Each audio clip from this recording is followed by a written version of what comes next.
গত 10 এপ্রিল বিএনপির মহাসচিব মির্জা ফখরুল ইসলাম আলমগীর একটি সভায় বললেন যে তারা যদি সরকার গঠন করতে পারে, তারা যদি দায়িত্বে বা ক্ষমতায় যায়, তাহলে ক্ষমতার প্রথম 18 মাসে তারা বাংলাদেশে 1 কোটি মানুষের কর্মসংস্থান সৃষ্টি করবেন। সংবাদটি দেখার পর আমার আরেকটি সমজাতীয় সংবাদের কথা মনে পড়ে গেল। গত 28 ডিসেম্বর 2023 তৎকালীন সময়ে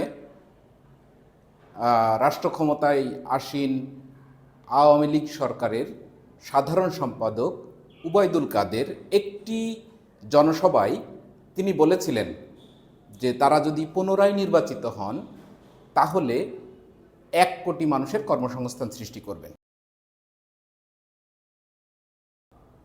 এই প্রসঙ্গে এখন প্রশ্ন আসবে যে নাগরিক হিসেবে আমরা, বা আরও সুনির্দিষ্ট করে যদি বলি, আমি ব্যক্তিগতভাবে কিভাবে দেখব, অথবা আমাদের মতো সাধারণ নাগরিকরা এই দুইটি বিষয়টিকে কিভাবে দেখছেন, সেটি আমাদের একটু আলোচনা করার দরকার। একজন সাধারণ নাগরিক হিসেবে এই দুটি বক্তব্যকে আমরা কিভাবে দেখব, অথবা নাগরিকরা অলরেডি বিষয়টিকে কিভাবে দেখছেন। আমরা যদি একটু গণমাধ্যমের সংবাদ এবং সামাজিক যোগাযোগ মাধ্যমে যেখানে এই বক্তব্য প্রকাশিত হয়েছে সেখানে যদি আমরা মন্তব্যগুলো একটু পড়ি, তাহলে মোটামুটি আমরা একটি ধারণা করতে পারি যে জনগণ, সাধারণ নাগরিকরা এটিকে কিভাবে গ্রহণ করছেন, তাদের অভিব্যক্তি কী, তারা এটিকে কিভাবে নিচ্ছেন। আমি খুব সাধারণ, অতি সাধারণ একজন নাগরিক। তো অতি সাধারণ নাগরিক হিসেবে এই বিষয়গুলির উপর, বিশেষ করে এই দুইটি বক্তব্যের উপর আমি কয়েকটি প্রশ্ন তুলতে চাই, বা এভাবে বলা যেতে পারে আমরা প্রশ্ন তুলতে পারি। প্রশ্নগুলো কি? প্রশ্ন নাম্বার 1, রাষ্ট্র ক্ষমতায় এর আগে যারা ছিলেন, এখন বর্তমানে যারা আছেন, যদিও তারা অন্তর্বর্তীকালীন সময়ের জন্য, এবং ভবিষ্যতে যারা রাষ্ট্র ক্ষমতায় যাবেন, এই 3টি পক্ষকেই বলতে চাই, এই 3টি পক্ষের সামনে প্রশ্ন তুলতে চাই যে আমাদের সমস্ত বিবেচনায়, আমাদের সুযোগ, সামর্থ্য, সক্ষমতা, পরিস্থিতি, সমস্ত বিবেচনায় যথেষ্ট কর্মসংস্থান সৃষ্টি করা, হোয়াটএভার, সেটা 1 কোটি, 1.5 কোটি, 2 কোটি, 5 কোটি, সেটি ঠিক নাম্বার দিয়ে নয়, কিন্তু তাদের পক্ষে কি কর্মসংস্থান সৃষ্টি করা সম্ভব? অর্থাৎ রাষ্ট্র পরিচালনার দায়িত্বে যে বা যারা থাকেন, ছিলেন, তাদের পক্ষে কি কর্মসংস্থান সৃষ্টি করা সম্ভব?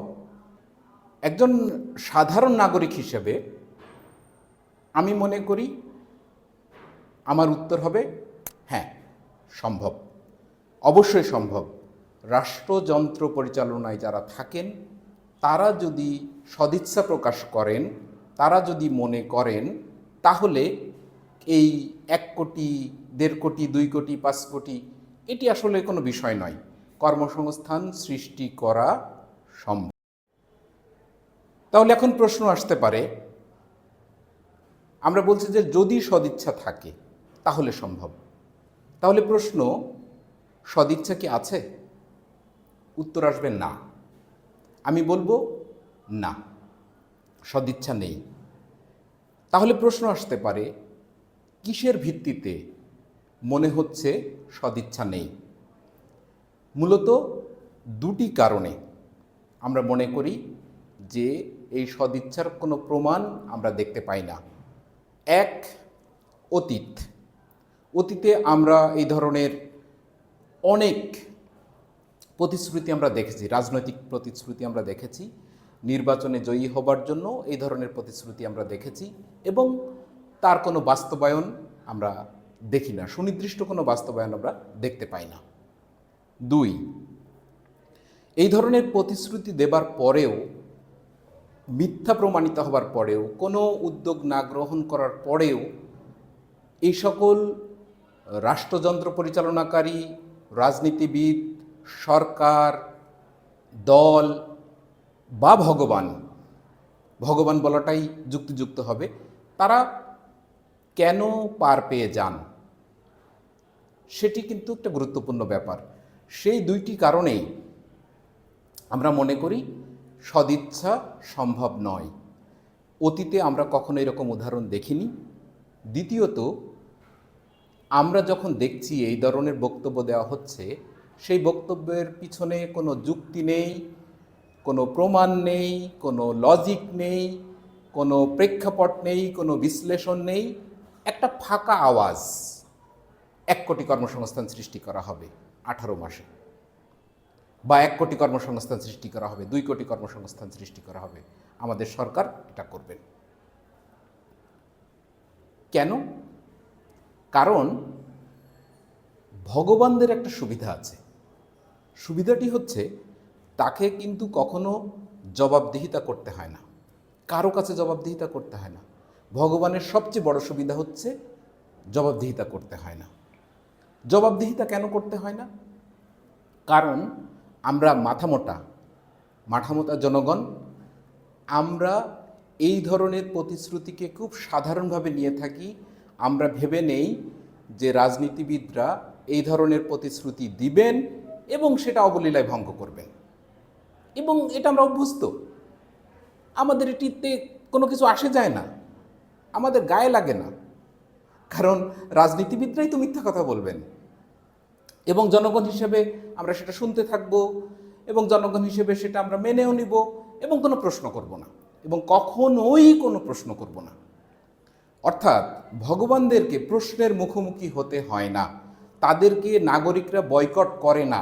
এই ধরনের প্রতিশ্রুতি দিয়ে ভঙ্গ করলে বা সেটির জন্য উদ্যোগ না নিলে তাদেরকে জবাবদিহিতা করতে হয় না, তাদের প্রশ্নের মুখোমুখি দাঁড়াতে হয় না। খুব স্বাভাবিক। ফলে এই ধরনের মাথামোটা জনগণের সামনে রাজনীতিবিদরা তো সেই সুযোগ সুবিধা নেবেন, এই ধরনের প্রতিশ্রুতি দিবেন, এটা তো নতুন কিছু নয়। এই সকল ভগবানেরা কি জেনে শুনে মিথ্যা কথা বলেন? জেনে শুনে মিথ্যা প্রতিশ্রুতি দেন? জেনে শুনে প্রতারিত করেন? জেনে শুনে মিথ্যা স্বপ্ন দেখান? হ্যাঁ, স্বপ্ন দেখান, মিথ্যা প্রতিশ্রুতি দেন। কারণ অতীতে আমরা যদি দেখি যে একটি প্রমাণ তো আমরা দেখলাম, বিগত সরকারের আমলের সাধারণ সম্পাদক দিয়েছেন, কোনো প্রতিক্রিয়া কি আমরা কখনো দেখেছি নাগরিকদের পক্ষ থেকে সংঘবদ্ধভাবে, গঠনমূলকভাবে কোনো প্রতিবাদ, কোনো বয়কট আমরা দেখেছি? তাহলে পরবর্তীতে যারা এই প্রতিশ্রুতি দিচ্ছেন তারা কেন তোয়াক্কা করবেন? কেন তারা ভাববেন যে এর পিছনে যুক্তি দেখানো দরকার, এর পিছনে কারণ দেখানো দরকার, এর পিছনে সুযোগ দেখানো দরকার, এর পিছনে প্রেক্ষাপট দেখানো দরকার, এটা বৈজ্ঞানিকভাবে যে ঠিক সেটি দেখানো দরকার? এটি দেখানোর প্রয়োজন নেই তো। সেই একই কারণে এই প্রতিশ্রুতি চলতে থাকবে, এবং আমরা মাথামোটা জনগণ, বেকুব জনগণ, মূর্খ জনগণ, বেয়াদব জনগণ, আমরা সেটা অবলীলায় মেনে নেব, দেখব, সোশ্যাল মিডিয়ায় ট্রল করব, এবং যথারীতি তারা আবার ক্ষমতায় আসবেন, আবার প্রতিশ্রুতি দেবেন, আবার সেই একই পরিক্রমায় চলতে থাকে। এবার একটু বাস্তব পরিস্থিতিতে ফিরে আসি। কেন এটি সম্ভব নয়? 1 কোটি জনগণের কর্মসংস্থান সৃষ্টি কেন আমি নাগরিক হিসেবে বিশ্বাস করি না? আমরা ঠিক এর কয়েকদিন আগে 6 এপ্রিল ঢাকা ট্রিবিউনে একটি আর্টিকেল ছাপা হয়েছে। আর্টিকেলটির শিরোনাম, educated but unemployed, joblessness soars among the graduates in Bangladesh। এবং এই আর্টিকেলের পিছনে একটি লাইন লেখা হয়েছে ইংরেজিতে। অবশ্যই ইংরেজিতে যেহেতু লেখা হয়েছে, অবশ্যই এটা খুবই গুরুত্বপূর্ণ। The crisis in graduate employment is not just a youth problem, it's a national one। তো এই আর্টিকেল এটাকে যদি আমরা একটু বিশ্লেষণ করি তাহলে কতকগুলো তথ্য উপাত্ত আমরা পাই। তার মধ্যে খুব গুরুত্বপূর্ণ যে তথ্যটি অ্যাট এ গ্লান্স বোঝানোর জন্য সেটি আমি আপনাদেরকে দেখাচ্ছি। এর আগে বাংলাদেশের কর্মসংস্থান পরিস্থিতি নিয়ে আমি আরও 2টি পর্বে ভিডিও করেছি। আপনারা যদি আগ্রহী থাকেন সেটি দেখে নিতে পারেন। আজকের ভিডিওতে কর্মসংস্থান পরিস্থিতি কি, বাস্তব পরিস্থিতি কি, সেটি নিয়ে খুব বড় আলোচনা করবার সুযোগ নেই এই মুহূর্তে। কিন্তু আমরা যেটি খুব গুরুত্বপূর্ণ এবং সারমর্ম সেদিকটা অবশ্যই দেখব। Bangladesh bureau of statistics BBS তার সর্বশেষ যে রিপোর্ট সেখানে সে বলছে যে বাংলাদেশের যে আনএমপ্লয়াবিলিটি সেটা মানে গ্রাজুয়েট এবং পোস্ট গ্রাজুয়েট অর্থাৎ শিক্ষিত যে বেকারের সংখ্যা সেটা 11তে পৌঁছেছে, 11% পৌঁছেছে। এবং ওভারঅল শিক্ষিত, অর্ধশিক্ষিত বা শিক্ষিত নয় এমন জনগোষ্ঠীর ওভারঅল যদি আমরা আনএমপ্লয়াবিলিটি বা বেকারত্বের হার বুঝতে চাই তাহলে সেটি হচ্ছে 4.2%, 4.2%। বাংলাদেশ উন্নয়ন গবেষণা প্রতিষ্ঠান BDS তারা একটি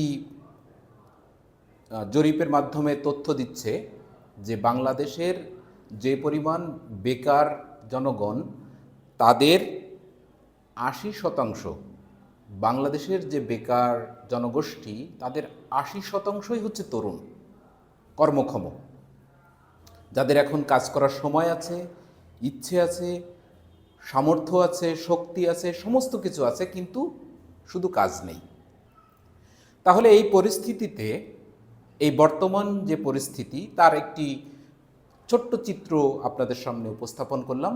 বিস্তারিত যদি জানতে চান এর নিচেই, এই ভিডিওর নিচে আমি আর্টিকেলগুলো দিয়ে দিতে পারি এবং আমার পূর্বের ভিডিওগুলো আপনারা দেখে নিতে পারেন। তাহলে এত গল্প দেবার পর আমরা কোথায় আসব? নিশ্চয়ই আমাদের করণীয় কি? এই যখন পরিস্থিতি তখন করণীয় কি? 2টা করণীয়। প্রথম করণীয় হচ্ছে রাষ্ট্র চাইলে অনেক কিছু করতে পারে।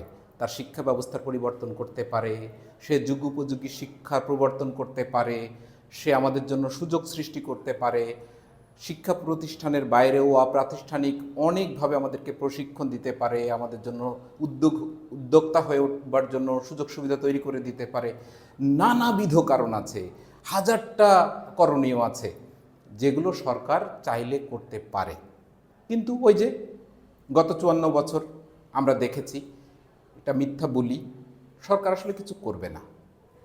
এখন প্রশ্ন করতে পারেন যে সরকার যদি নাই করে তাহলে এত কর্মসংস্থান সৃষ্টি হচ্ছে কিভাবে? আসলে এই কর্মসংস্থান সৃষ্টি হচ্ছে আপনি। এইখানে সরকারের খুবই সামান্য কন্ট্রিবিউশন আছে, সরকারের উদ্যোগ খুবই সামান্য, সরকারের প্রচেষ্টার কারণে, ইচ্ছের কারণে, উদ্যোগের কারণে কর্মসংস্থান সৃষ্টি হচ্ছে খুব সামান্য। তবে বেশিরভাগ যেইটুকুই কর্মসংস্থান সৃষ্টি হচ্ছে তার মূল কৃতিত্ব হচ্ছে জনগণের, অর্থাৎ প্রত্যেকটা মানুষ আমরা অত্যন্ত উদ্যোগী, সচেতন, আমরা সার্বক্ষণিক প্রচেষ্টা করতে থাকি, আমরা সবসময় চেষ্টার মধ্যে থাকি, করণীয়র মধ্যে থাকি। ফলে যেটুকু হচ্ছে এই কৃতিত্ব goes to all general citizen. এই কৃতিত্ব শুধুমাত্র সাধারণ মানুষের, যার প্রয়োজন সে দৌড়ায়, তার জন্য এই কর্মসংস্থান সৃষ্টি হয়। এবার দ্বিতীয় করণীয়, আমি বলেছিলাম যে দুইটা করণীয়, একটা আসুন আমরা নিজেদেরকে পরিবর্তন করি, নিজেদেরকে যোগ্য করে গড়ে তুলি, এবং দ্বিতীয় যে করণীয় সেটি হচ্ছে যেহেতু সরকার এরকম নির্লজ্জ, দীর্ঘদিন ধরে প্রতারণা করেছে, কথা দিয়ে কথা রাখেনি, যেহেতু আমাদের জন্য কিছু করবে না, তাহলে নাগরিক হিসেবে নিজেদের মধ্যে একটা প্রতিবাদ জারি রাখা দরকার, একটা ঘৃণা জারি রাখা দরকার, একটা বয়কট জারি রাখা দরকার, একটা প্রত্যাখ্যান তৈরি করা দরকার। তো এই প্রসঙ্গে আমি একটা ছোট্ট গল্প বলতে পারেন, গল্প বলতে চাই। গল্পটাকে আসলে মানে রূপক অর্থে নেবেন। সেটা হচ্ছে যে আমাদের নাগরিক হিসেবে আমাদের মানসিকতার মধ্যে একটি পরিবর্তন দরকার।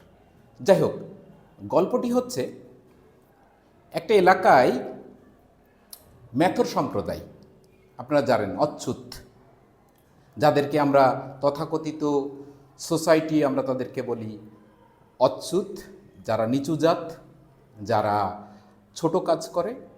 তো এই রকম একটা সম্প্রদায়ের একটা মেয়ে, সে বাজারে কাজ করে, একটা উঠতি বয়সী মেয়ে, সে দেখতে সুন্দর, তার গায়ের রং সুন্দর, তার উঠতি বয়স যেহেতু, শরীরের গঠন সমস্ত কিছু, সব কিছু মিলিয়ে সে পরিপূর্ণ।